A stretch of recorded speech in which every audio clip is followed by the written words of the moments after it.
अपना कदम सक्सेस की ओर मार्गदर्शन कोचिंग इंस्टीट्यूट के साथ। मार्गदर्शन कोचिंग इंस्टीट्यूट बिहार में एकमात्र कोचिंग संस्थान IIT and medical entrance exam के लिए।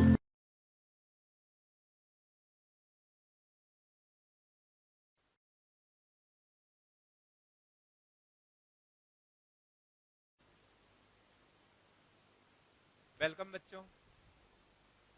तो इस लेक्चर में कैरेक्टरिस्टिक ऑफ कोवैलेंट कंपाउंड से शुरू करेंगे। तो फर्स्ट कैरेक्टरिस्टिक लिखा, जनरली एग्जिस्ट इन गैसियस और लिक्विड स्टेट। आपने आयोनिक कंपाउंड्स की कैरेक्टरिस्टिक देखी थी, तो वहां पे देखा था generally exist in solid state. इसमें क्या कहा गया, जनरली एग्जिस्ट इन गैसियस और लिक्विड स्टेट। ओके, तो गैसियस और लिक्विड स्टेट में जनरली एग्जिस्ट करेगा।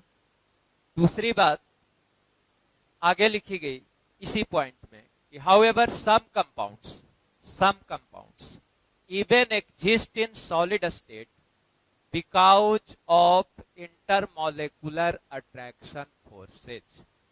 तो सामान्य तौर पे तो कोवैलेंट कंपाउंड गैसियस और लिक्विड स्टेट में एग्जिस्ट करते हैं, लेकिन कुछ ऐसे भी कोवैलेंट कंपाउंड्स हैं जो कोवैलेंट कंपाउंड्स होते हुए भी सॉलिड स्टेट में एग्जिस्ट करते हैं because of intermolecular attraction forces.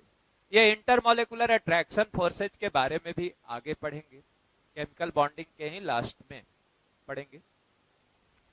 फिलहाल ये जाने आगे लिखा, सच सॉलिड्स, ऐसे कोवैलेंट कंपाउंड जो सॉलिड स्टेट में एग्जिस्ट करेंगे। ऐसे सॉलिड्स को क्या कहा जाता है, मॉलिक्यूलर सॉलिड्स। ओके, एग्जांपल्स इसका लिखा, I2 solid, S for solid, bracket में S लिखा हुआ है। वैसे ही आइस तो आप देखे भी हो, आइस किसका बना होता है, वाटर का ही सॉलिड फॉर्म आइस हुआ। वाटर में जो एलिमेंट्स हैं हाइड्रोजन और ऑक्सीजन, और ये दोनों नॉन मेटल्स हैं, तो आइस में भी हाइड्रोजन ऑक्सीजन के बीच बॉन्डिंग है, तो वो वाटर मतलब कोवैलेंट बॉन्डिंग ही है। बट आइस होता कैसा है, सॉलिड। तो ऐसे सॉलिड्स को क्या बोलते हैं हम लोग, मॉलिक्यूलर सॉलिड्स, जैसे I2 solid, ice solid etcetera. Second point में आओ, MP and BP, melting point and boiling point. तो क्या लिखा, generally they have low MP and BP, मतलब इनकी मेल्टिंग पॉइंट और बॉइलिंग पॉइंट लो होती है। हमने देखा था कि आयोनिक कंपाउंड्स की MP-BP हाई होती है, कोवैलेंट कंपाउंड्स की MP-BP जनरली क्या होगी बच्चों, लो होगी। नीचे फिर लिखा, however some covalent compounds have network like structure and network like structure.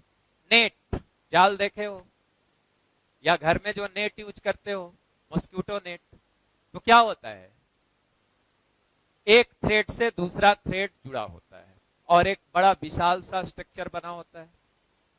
तो कहा कि however some covalent compounds have network like structure,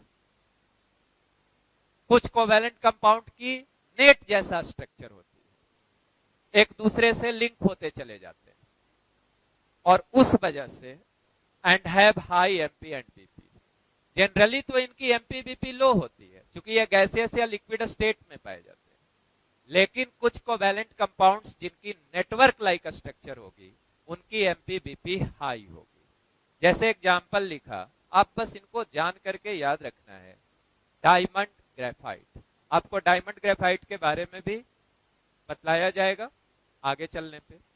तो इनकी नेटवर्क लाइक स्ट्रक्चर होती है, और आपने सुना होगा कि डायमंड की जो मेल्टिंग पॉइंट होती है, बॉइलिंग पॉइंट होती है, ग्रेफाइट की जो मेल्टिंग पॉइंट, बॉइलिंग पॉइंट होती है, ये काफी हाई होती है। क्यों हाई होती है, क्योंकि इनमें नेटवर्क लाइक, जाल जैसा स्ट्रक्चर है, ढेर सारे मॉलिक्यूल्स आपस में लिंक होते हैं। ओके,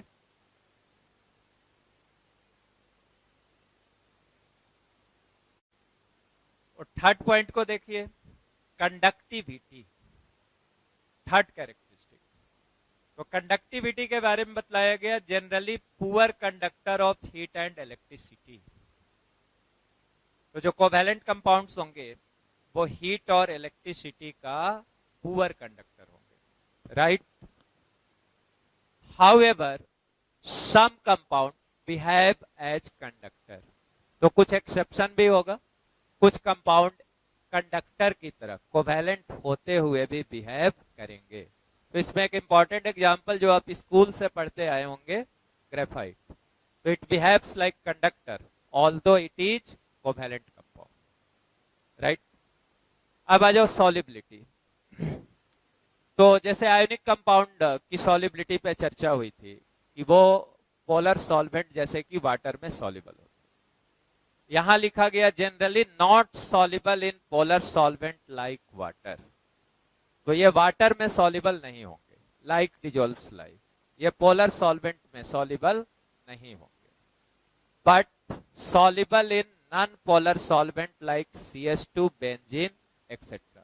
CH2 को आप पढ़ेंगे कार्बन डाइसल्फाइड, इसका आप लेविस स्ट्रक्चर भी खुद से बनाएंगे। तो CH2 में बेंजीन, CH2 बेंजीन ये सब नॉनपोलर सॉल्वेंट्स हुए और इनमें सॉल्युबल होते हैं। तो सॉल्युबिलिटी के बारे में भी जान गए कि जनरली कोवैलेंट कंपाउंड्स वाटर में सॉल्युबल नहीं होंगे, नॉनपोलर सॉल्वेंट्स में सॉल्युबल होंगे जैसे CH2, बेंजीन एक्सेट्रा। एक बात यहां पे नोट करके लिख लोगे, कोवैलेंट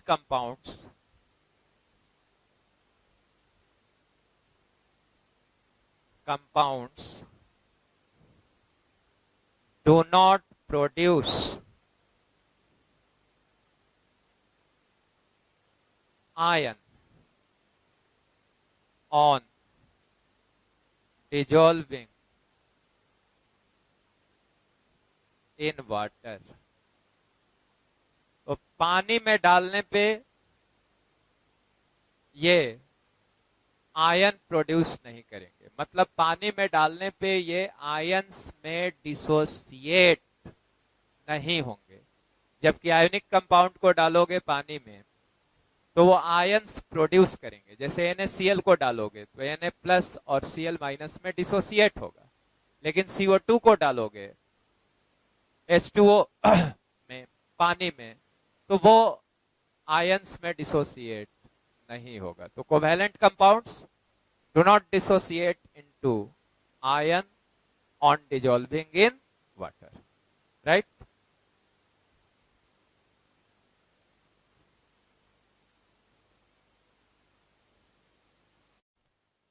अब आइए coordinate bond.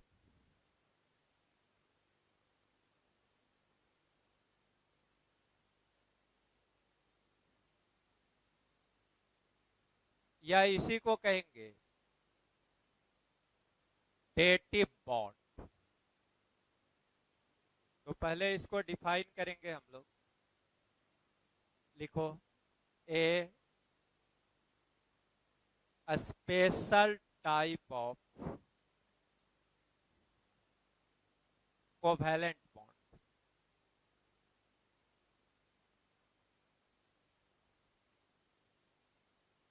in which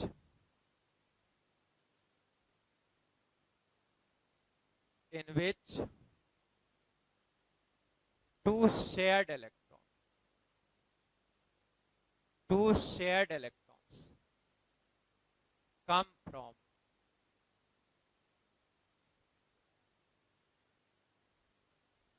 one atom only।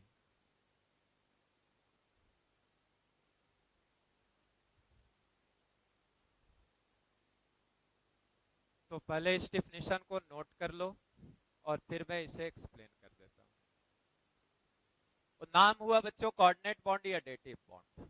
तो पहली चीज कही गई कि स्पेशल टाइप, मतलब खास तरह का। क्या होगा ये? Covalent bond. जैसे ही आपने कोवैलेंट बॉन्ड सुना, आप समझ गए कि यहां भी वैलेंस इलेक्ट्रॉन की साझेदारी की बात हो रही है। तो ये स्पेशल टाइप का कोवैलेंट बॉन्ड ही हुआ।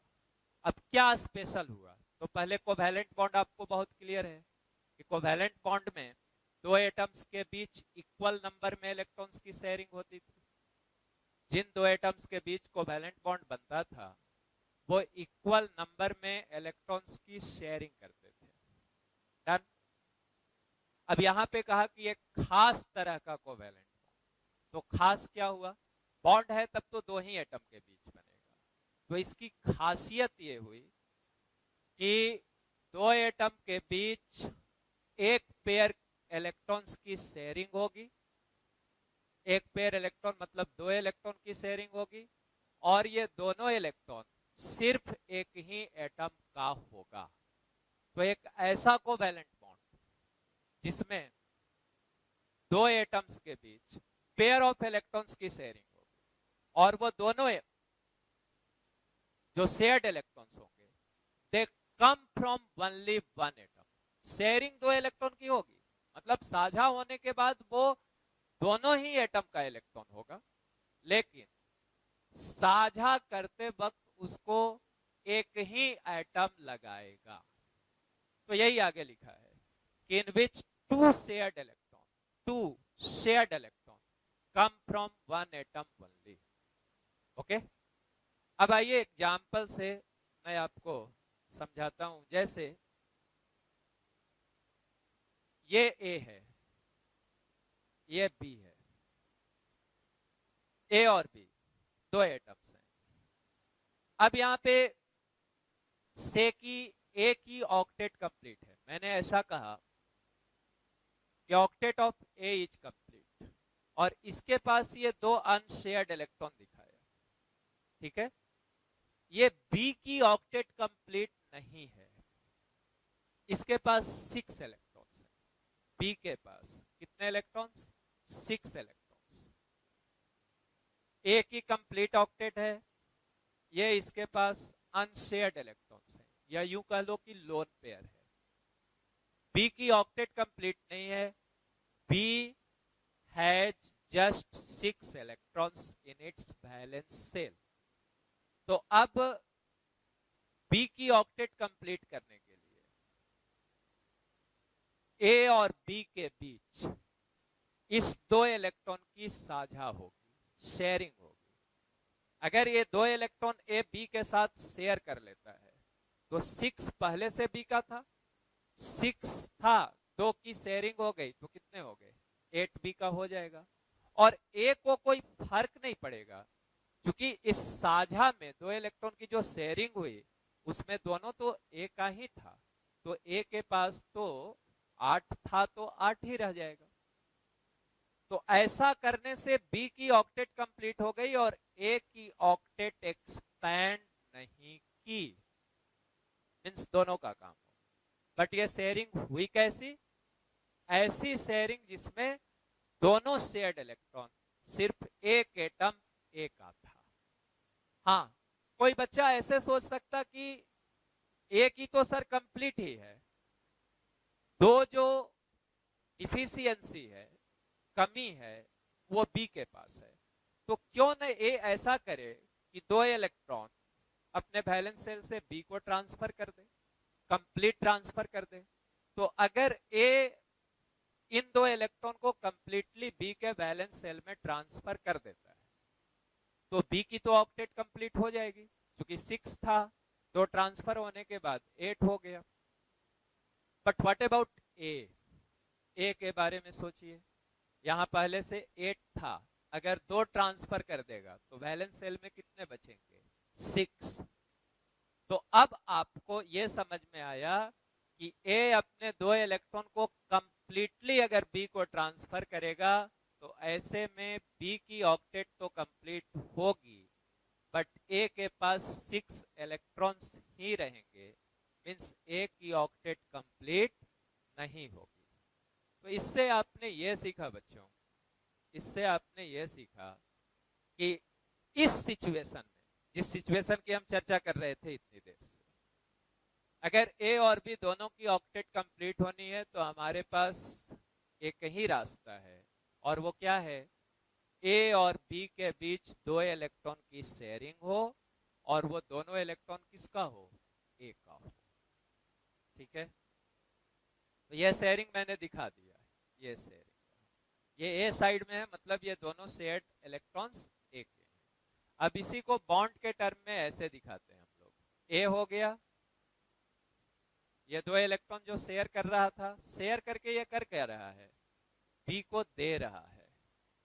तो शेयर करके ये दोनों इलेक्ट्रॉन बी को दे रहा है।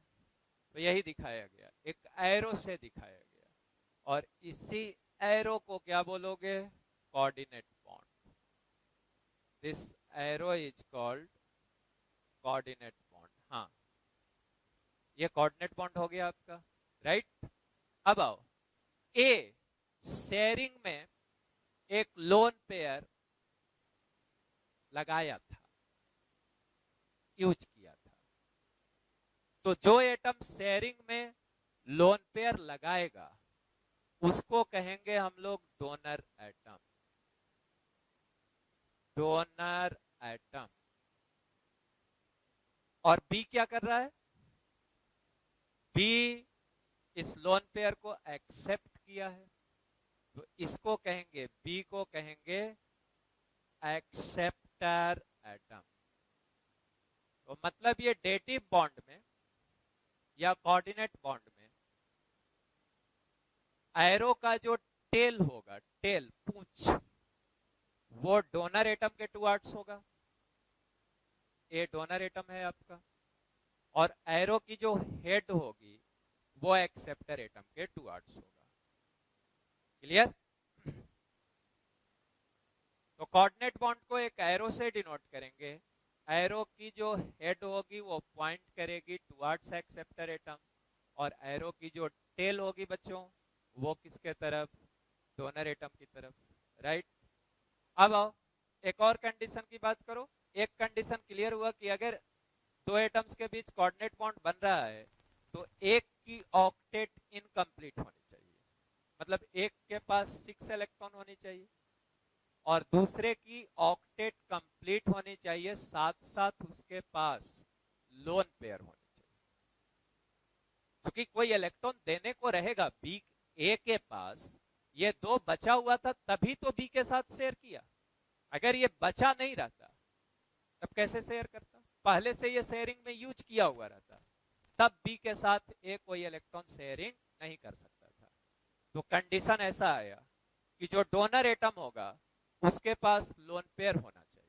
कोऑर्डिनेट बॉन्ड के लिए कंडीशन यहां से क्लियर कर लीजिए कि कोऑर्डिनेट बॉन्ड के लिए फर्स्ट कंडीशन हुआ कि donor atom must have lone pair, और एक्सेप्टर एटम के लिए कंडीशन हुआ कि मस्ट हैव वैकेंट ऑर्बिटल। इसके पास, बी के पास क्या होना चाहिए, खाली ऑर्बिटल होना चाहिए। क्यों खाली ऑर्बिटल होना चाहिए, इस शेयरिंग वाले दो इलेक्ट्रॉन को लेने के लिए। एक ऑर्बिटल की कैपेसिटी 2 इलेक्ट्रॉन की होती है।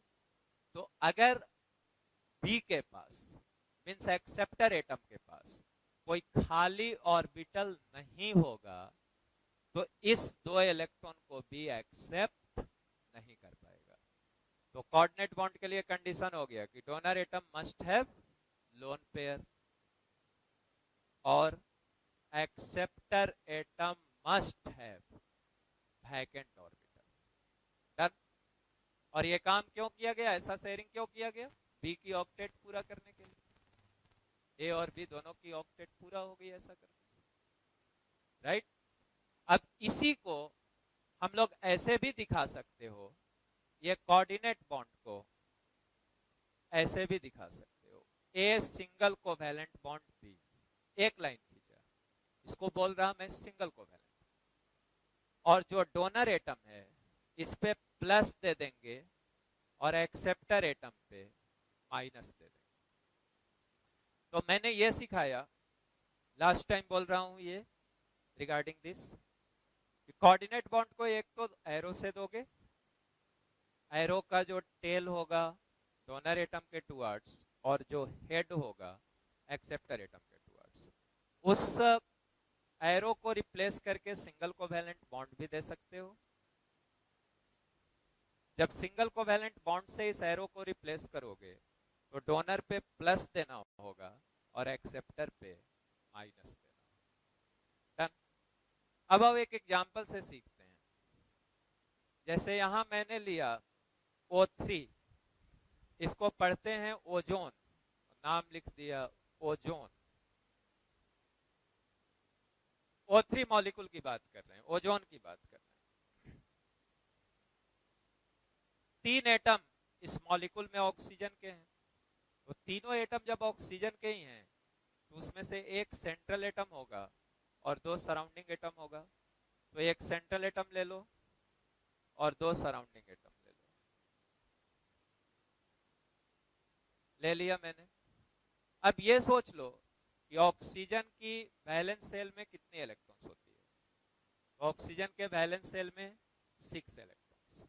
ऑक्टेट से कितना कम है? 2। तो यहां पहला काम यही था कि सराउंडिंग एटम के ऑक्टेट पूरा करो, तो उसके लिए 2 कम था, डबल कोवैलेंट बॉन्ड बना दिया। इसके पास था कितना अपना? 6। 6 में से 2 शेयरिंग में इस्तेमाल किया है, बचा कितना बच्चों? 4। तो ये 4 दिखा दो। अब आओ, यहां भी 6 था, 2 कम है, फिर डबल बॉन्ड बना दो, बचा कितना यहाँ पे? 4। जैसा इस ऑक्सीजन का वैसा इस ऑक्सीजन का। अब तुम्हारे दोनों सराउंडिंग ऑक्सीजन एटम्स की ऑक्टेट कंप्लीट हो गई। बाकी बच गया central oxygen.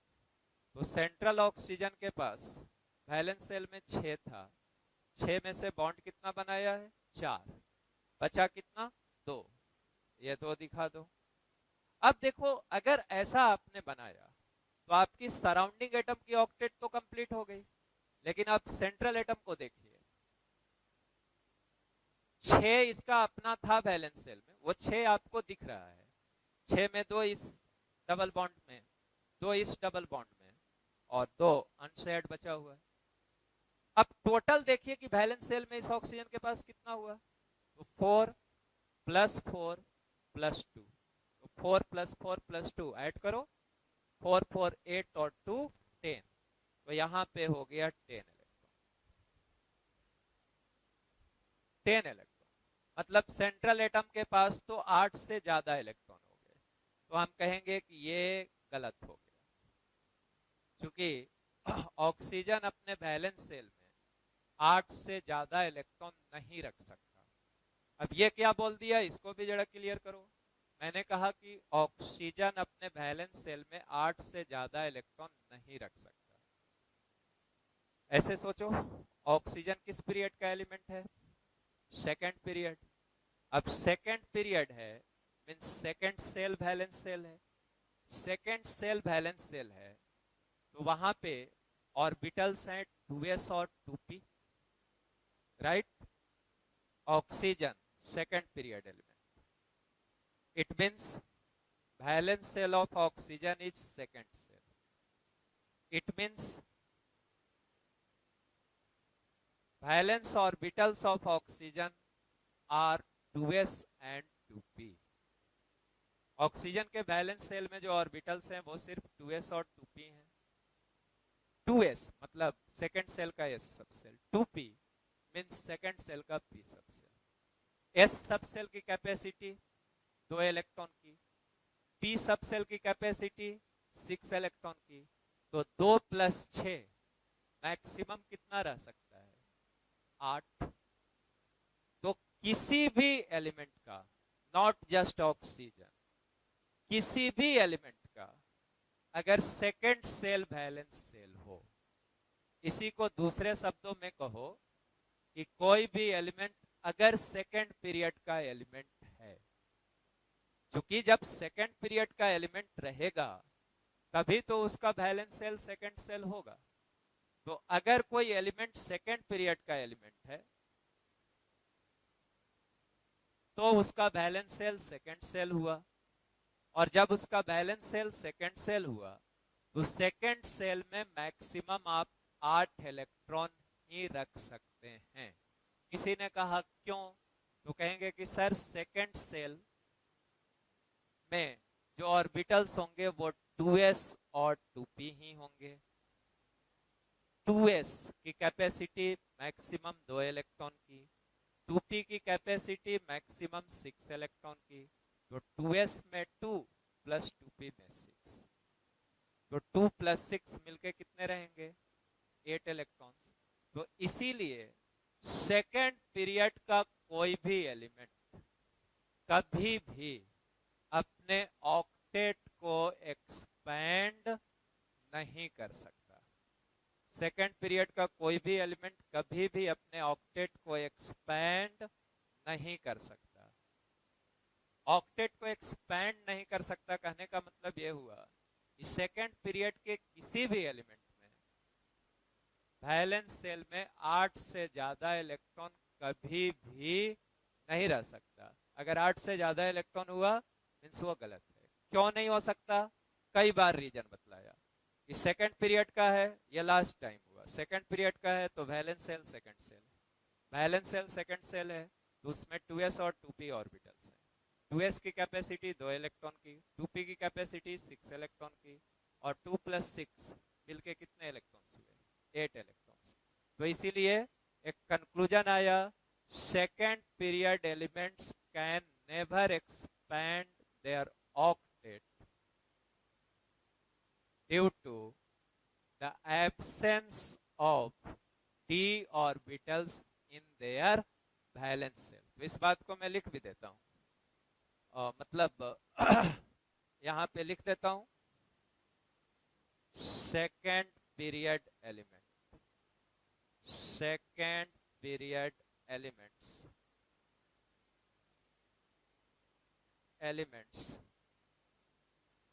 cannot expand, can't expand their octet due to the absence of d orbitals in their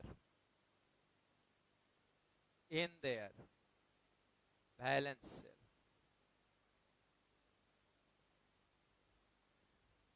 Due to the absence of d orbitals in their valence shell।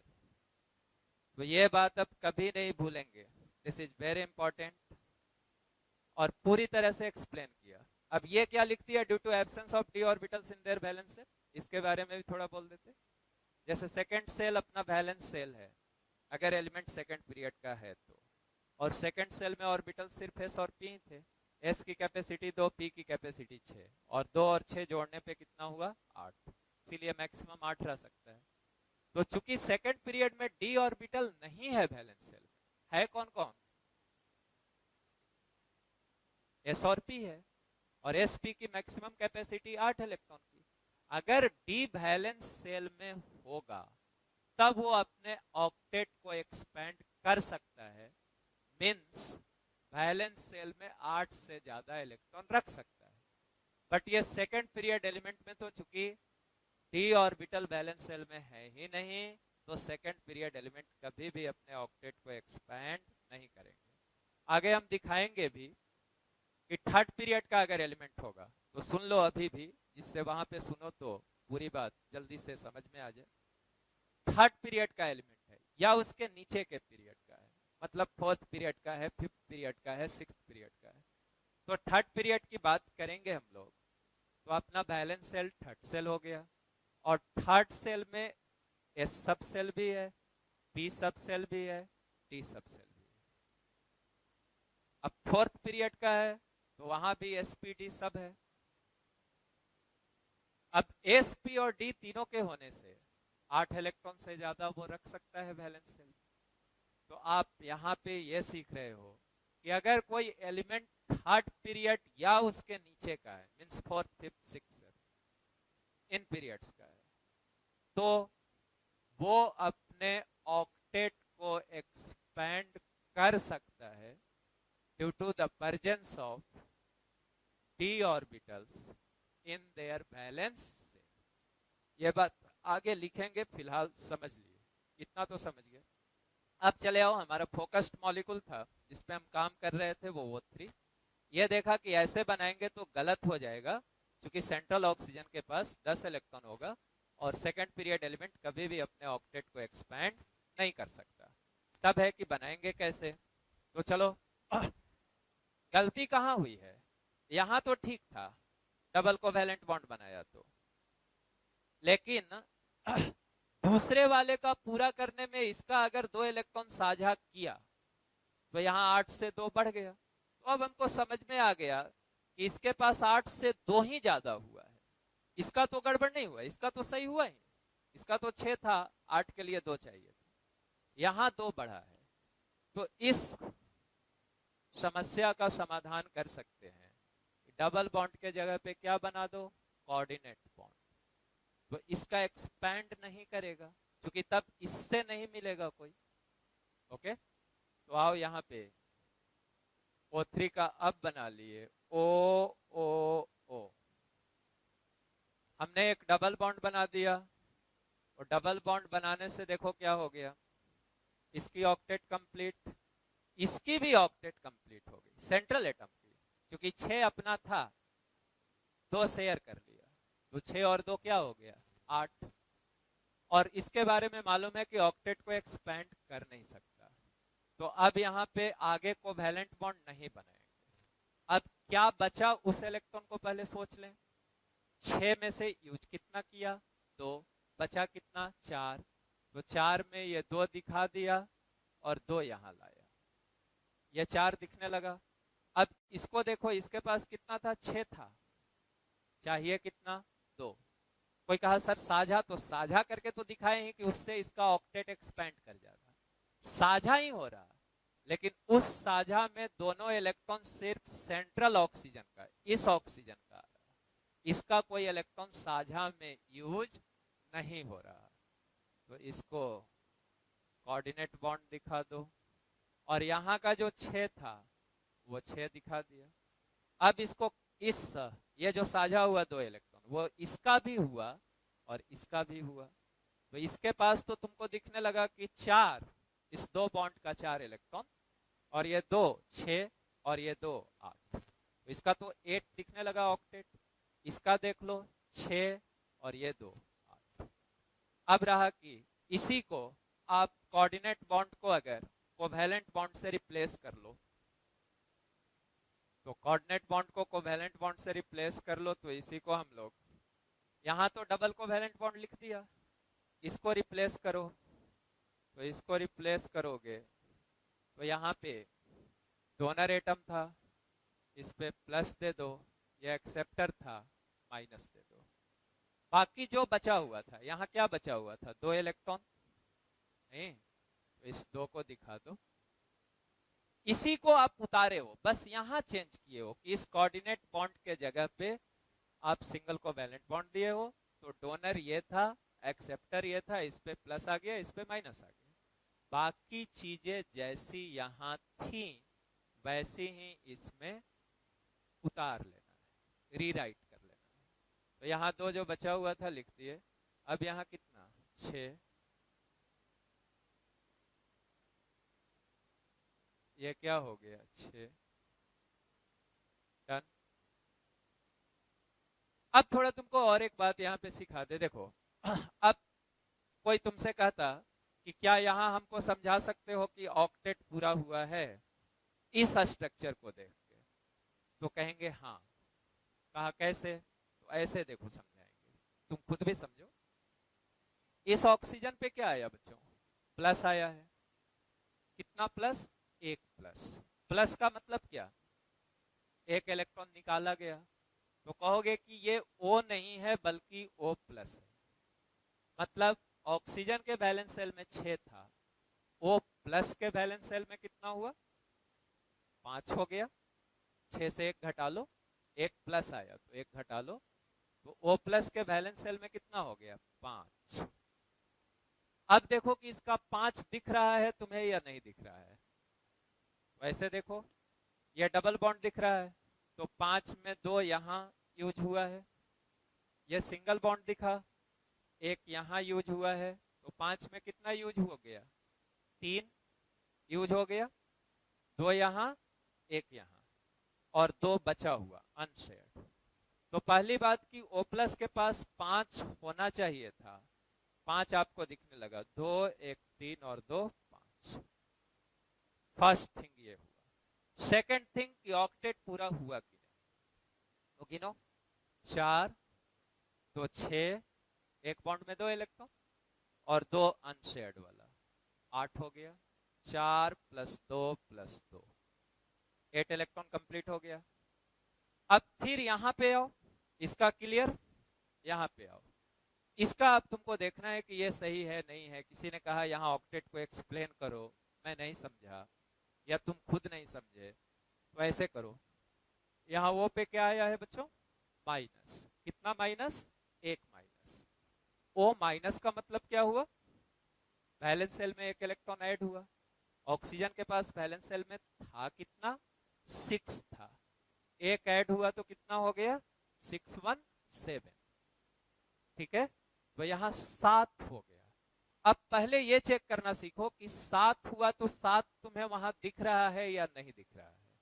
तो देखो 7 में एक तो बॉन्ड में दिख रहा है, सिंगल बॉन्ड है तो एक हुआ ना इसका, सिंगल कोवैलेंट बॉन्ड में, तो एक इस बॉन्ड में, बाकी 6, बाकी 6 है यहाँ, तो 7 तुम्हें दिखने लगा। इसके वैलेंस सेल में ओ माइनस के पास वैलेंस सेल में जो 7 इलेक्ट्रॉन्स थे वो आपको दिख गया कि एक इस बॉन्ड में और 6 बचा हुआ, 7 दिख गया।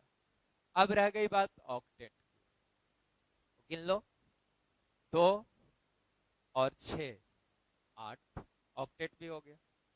तो आपको इस स्ट्रक्चर से भी मैंने काउंट करना सिखाया, जो कि बहुत इंपॉर्टेंट है।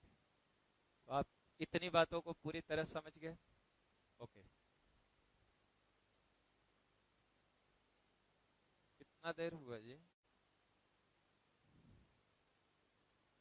तो अभी मैंने लिखा लिमिटेशंस ऑफ ऑक्टेट रूल। जैसे ये जो लेविस और कोशेल ने जो कंसेप्ट दिया था केमिकल बॉन्डिंग का, वो ऑक्टेट रूल पे बेस्ड था। ये एटम्स बॉन्ड फॉर्म करके वैलेंस सेल में ऑक्टेट कॉन्फ़िगरेशन को एक्वायर करते हैं, जिससे उनकी स्टेबिलिटी बढ़ जाती है। अब इस ऑक्टेट रूल के भी कुछ कमियां हैं, उन कमियों को लिखा गया। तो पहला कहा इनकम्प्लीट ऑक्टेट, तो ये क्या होता है इसको समझते हैं। इनकम्प्लीट ऑक्टेट कंप्लीट नहीं होना, मतलब किसी मॉलिक्यूल में सेंट्रल एटम के पास 8 से, ऑक्टेट मींस 8, तो किसी मॉलिक्यूल में सेंट्रल एटम के पास अगर 8 से कम इलेक्ट्रॉन है तब उसको बोलोगे ऑक्टेट इनकम्प्लीट है। याद हो गया, समझ भी गए। ऑक्टेट इनकम्प्लीट होना मींस सेंट्रल एटम के पास वैलेंस सेल में 8 से कम इलेक्ट्रॉन होना, इसी को कहेंगे इनकम्प्लीट ऑक्टेट। या ऐसे स्पेसीज को और एक नाम से जानोगे, हाइपोवैलेंट, हाइपोवैलेंट स्पेसीज, हाइपोवैलेंट स्पेसीज। इनकम्प्लीट ऑक्टेट वाले को और क्या बोलोगे, हाइपोवैलेंट स्पेसीज। जैसे देखो मैंने लिखा है BCl3, यहां सेंट्रल एटम आपका बोरॉन है। अब ये सोचो कि बोरॉन की वैलेंस सेल में इलेक्ट्रॉन्स कितने हैं, तो आप ऑल एट वंस कहोगे 3, 2 3, 5 एटॉमिक नंबर था, 1s2 2s2 2p1, तो 2s2 2p1 3 वैलेंस इलेक्ट्रॉन, और सराउंडिंग एटम 3 क्लोरीन है, तो तीनों क्लोरीन के साथ एक एक इलेक्ट्रॉन की शेयरिंग कर लिया। क्योंकि क्लोरीन के वैलेंस सेल में तो 7 हैं ही बच्चों, तो वो बोरॉन के साथ एक इलेक्ट्रॉन का शेयरिंग करके अपना ऑक्टेट पूरा कर लिया। तो तीनों क्लोरीन एक एक इलेक्ट्रॉन की बोरॉन के साथ शेयरिंग कर लिया, बोरॉन की भी तीनों यूज हो गई। और जब बोरॉन की तीनों यूज हो गई तो 3 शेयर करके बोरॉन के पास टोटल कितना हुआ, तो 6 इलेक्ट्रॉन। तो यहां इसके पास 6 इलेक्ट्रॉन है, मीन्स ये कि बोरॉन की ऑक्टेट कंप्लीट नहीं है, फिर भी ये एक स्टेबल मॉलिक्यूल है, पाया भी जाता है और स्टेबल भी है। जबकि लेविस और कोसेल ने कहा था कि सिर्फ बॉन्ड फॉर्मेशन इसीलिए होता है, या एटम्स कंबाइन करके मॉलिक्यूल का फॉर्मेशन इसीलिए करते हैं कि ऐसा करके वो अपनी ऑक्टेट या डुप्लेट पूरा कर सके। तो यहाँ तो सेंट्रल एटम की ऑक्टेट कंप्लीट नहीं है, but still this molecule is stable, exist भी करता है, स्टेबल। तो ये इसकी कमी हुई, लिमिटेशन हुई ऑक्टेट रूल के। BF3 में भी वही है, क्लोरीन फ्लोरीन दोनों तो 7 इलेक्ट्रॉन ही वैलेंस सेल में होगा, तो वही 3 को वैलेंट बॉन्ड बनाया, तो यहाँ भी कितना हो गया 6। अब आओ अल्युमिनियम के बारे में। अल्युमिनियम भी बोरॉन के ही ग्रुप का नेक्स्ट एलिमेंट है, तो अल्युमिनियम में भी वैलेंस सेल में 3 इलेक्ट्रॉन, यहाँ 3 बार क्लोरीन आया है, तो यहाँ भी कितने इलेक्ट्रॉन हो गए बच्चों 6 इलेक्ट्रॉन। तो इन सभी के वैलेंस सेल में 6 ही इलेक्ट्रॉन है, तो ये एक कमी हुई, ऑक्टेट कंप्लीट नहीं है सेंट्रल एटम का, फिर भी ये मॉलिक्यूल्स एग्जिस्ट करते हैं, स्टेबल भी होते हैं। दूसरा ऑड इलेक्ट्रॉन मॉलिक्यूल्स, दूसरा लिमिटेशन। ऑड इलेक्ट्रॉन मतलब जिसमें सेंट्रल मेटल के पास कोई ना कोई अनपेयर्ड इलेक्ट्रॉन हो। तो जब भी सेंट्रल एटम के पास अनपेयर्ड इलेक्ट्रॉन होगा, तो ऐसे मॉलिक्यूल्स में भी ऑक्टेट रूल फॉलो नहीं होगा। मीन सेंट्रल एटम का ऑक्टेट ऑड इलेक्ट्रॉन मॉलिक्यूल में कभी भी कंप्लीट नहीं होगा। तो जैसे देखो NO2, क्यों ऑड इलेक्ट्रॉन बोलोगे ये भी सीख लो। टोटल इलेक्ट्रॉन ऑड नंबर में है, जैसे नाइट्रोजन की टोटल इलेक्ट्रॉन 7, ऑक्सीजन की 8, 2 ऑक्सीजन है, 8 2 जा 16 प्लस 7 23, तो 23 इलेक्ट्रॉन NO2 में था, मतलब टोटल इलेक्ट्रॉन की संख्या क्या है ऑड है। तो ये ऑड इलेक्ट्रॉन वाले जितने भी मॉलिक्यूल्स होंगे किसी में भी ऑक्टेट रूल फॉलो नहीं होगा। डन। तो अब देख लो जैसे NO2 को मैंने दिखाया, सेंट्रल एटम नाइट्रोजन है, सराउंडिंग ऑक्सीजन 2 था, दोनों को दिखाया, एक जगह डबल कोवैलेंट बॉन्ड, दूसरे जगह कोऑर्डिनेट बॉन्ड, इसकी ऑक्टेट कंप्लीट हो गई। समझ गया, 6 अपना था, 2 बॉन्ड बनाया, ऑक्टेट फिनिश। अगर दिखाना चाहते तो यहाँ 2 लोन पेयर है। अब देखो यहाँ भी 6 था, कोऑर्डिनेट बॉन्ड बनाया, ये एरो है, तो इसका कोई इलेक्ट्रॉन लगा नहीं शेयरिंग में, तो इसके पास तो 6 का 6 बचा हुआ है ही, तो यहाँ रहा 6। डन। अब आ जाओ, ये कोऑर्डिनेट बॉन्ड से इसे 2 मिला, तो ऑक्टेट इसकी पूरा हो गई। कम टू दिस नाइट्रोजन, अपनी बैलेंस इलेक्ट्रॉन नाइट्रोजन की 5, यहाँ 2 शेयरिंग में यूज किया, यहाँ भी 2 शेयरिंग में यूज किया, यहाँ अकेले यूज किया है। इस कोऑर्डिनेट बॉन्ड में सिर्फ नाइट्रोजन का ही 2 इलेक्ट्रॉन शेयरिंग में यूज हुआ, तो 2 यहाँ 2 यहाँ 4, और एक बचा हुआ दिखाया गया है, तो एक अनपेयर्ड हुआ ना, तो यही अनपेयर्ड दिखाया गया। 4 तो यूज हो गया और एक अनपेयर्ड दिखाया गया, समझ गया होगा। अब इसमें देखो कि क्या ऑक्टेट पूरा हुआ है, तो 4 2 6 और 1 7, ऑक्टेट कंप्लीट नहीं है। लेकिन NO2 भी एग्जिस्ट करता है, तो ये ड्रॉबैक हुआ, कमी हुआ, लिमिटेशन हुआ किसका, ऑक्टेट रूल का। NO nitric oxide, neutral oxide है, आपको पढ़ाए हैं पीरियोडिक प्रॉपर्टीज में। अब यहाँ पे देखो, यहाँ डबल बॉन्ड बना दिया, तो इसका तो ऑक्टेट पूरा हो गया, 6 अपना था, 2 शेयरिंग में, 4 बचा हुआ, 4 2 6 2 8 पूरा। कम टू नाइट्रोजन, नाइट्रोजन का अपना 5 था, 2 शेयरिंग में, एक लोन पेयर और एक अनपेयर्ड, ये क्या हो गया तुम्हारा अनपेयर्ड इलेक्ट्रॉन। वैसे ही यहाँ ये क्या है अनपेयर्ड इलेक्ट्रॉन, यहां भी ऑक्टेट नहीं पूरा है, आप गिन लो, 4 2 6 और 1 7, तो इनकम्प्लीट ऑक्टेट। अब आओ ClO2 लिखा गया, ClO2 क्लोरीन डाइऑक्साइड। देखो यहां बच्चों, ऑक्सीजन का तो ऑक्टेट पूरा हो गया, आपको 4 अनशेयर्ड दिख रहा है और डबल बॉन्ड दिख रहा है, तो 4 + 4 8, यहां भी वही है, ये सब अब दिखने लगा। अब आप क्लोरीन का बैलेंस सेल में कितना था, बैलेंस सेल में टोटल था 7 में कितना बॉन्ड बना चुका,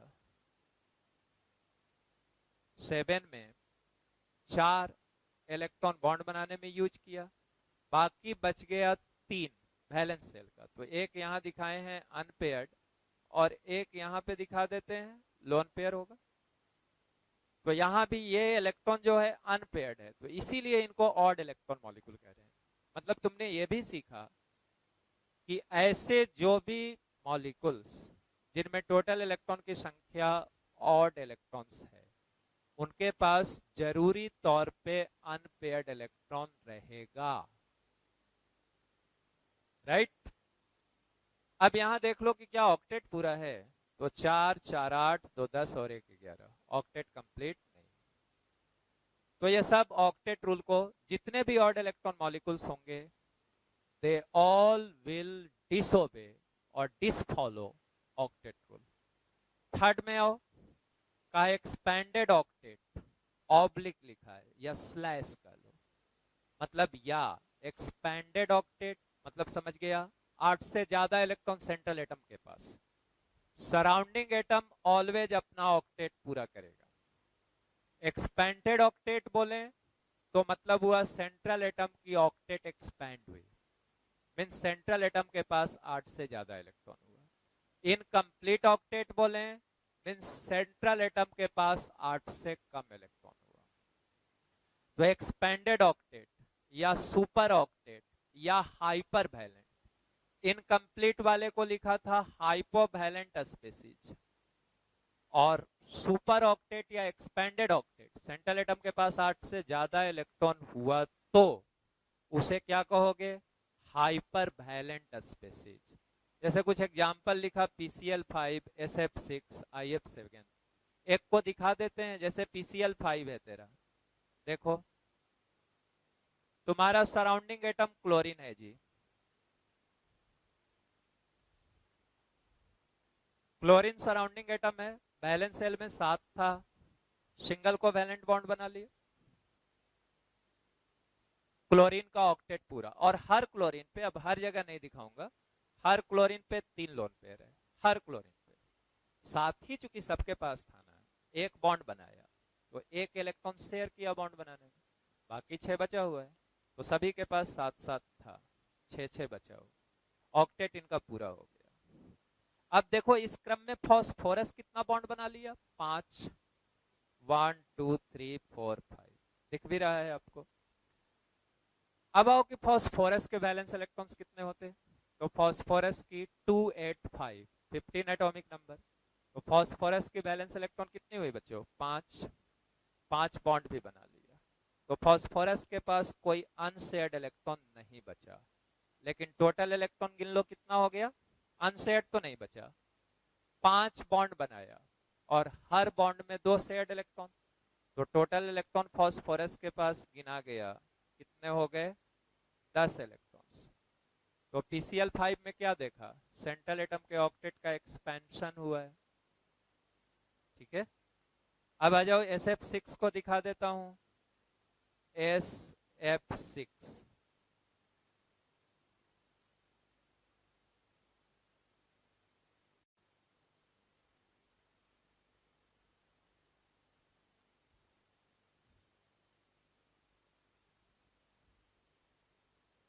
और जैसे क्लोरीन के वैलेंस शेल में 7, वैसे ही फ्लोरीन के वैलेंस शेल में 7। तो फ्लोरीन एक बॉन्ड बना लिया तो 8 पूरा हो गया, ऑक्टेट तो सारे फ्लोरीन का पूरा, ये समझ गया ना। सल्फर का देखो कितना बॉन्ड बना लिया है, 6, वैलेंस शेल में इलेक्ट्रॉन्स कितने हैं, 6, सल्फर एटॉमिक नंबर 16, 286, 6 इलेक्ट्रॉन्स था वैलेंस शेल में, सभी 6 बॉन्ड फॉर्मेशन में यूज हो चुके, शेयर्ड हो चुके। तो यहां टोटल इलेक्ट्रॉन कितने हो गए, 12, ऑक्टेट एक्सपेंड किया। वैसे ही IF7 अगर दिखाओगे, IF7, तो IF7 दिखा लो,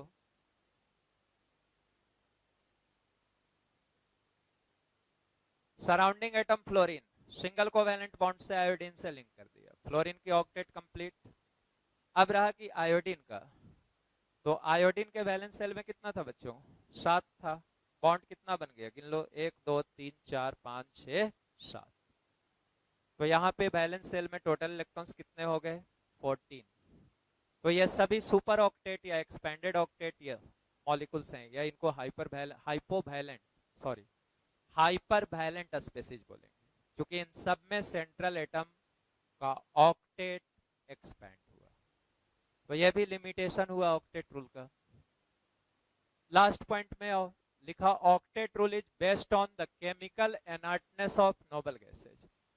ऑक्टेट रूल के बारे में लेविस और कोसेल ने इसीलिए सोचा था, किसके बेसिस पे सोचा था, इनर्ट गैसेस के बेसिस पे। उनके वैलेंस शेल में 8 इलेक्ट्रॉन है, इसीलिए वो नॉर्मली बॉन्ड का फॉर्मेशन नहीं करते हैं।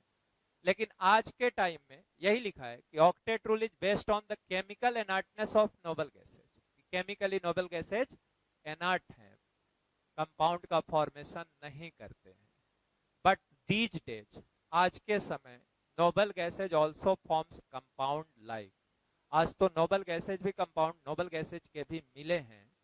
किनका किनका मिला है, जेनॉन और क्रिप्टॉन का। जैसे XCF2 पाया जाता है, XCF4 पाया जाता है, KrF2 पाया जाता है। तो ये भी एक ड्रॉबैक हुई, कमी हुई या लिमिटेशन हुई इसकी, ऑक्टेट रूल, राइट।